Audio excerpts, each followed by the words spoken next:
এদিন সকাল থেকেই লাখ লাখ জনতার সমাগমে শহর ও তার আশেপাশের এলাকা জনসমুদ্রে পরিণত হয়।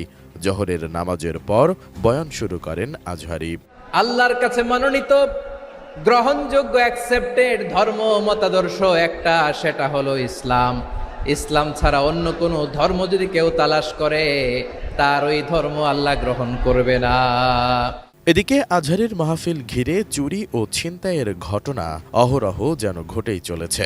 অতিরিক্ত ভিড়ের সুযোগ নিয়ে সংঘবদ্ধ চোর চক্র চুরির ঘটনা ঘটায় বলে অভিযোগ ওঠে। এই ঘটনায় থানায় জিডিও হয়েছে। মোবাইল ফোন, টাকা ও স্বর্ণালংকার চুরির অভিযোগে শনিবার সন্ধ্যা পর্যন্ত ৮ থেকে ১০টি জিডি দায়ের করা হয়।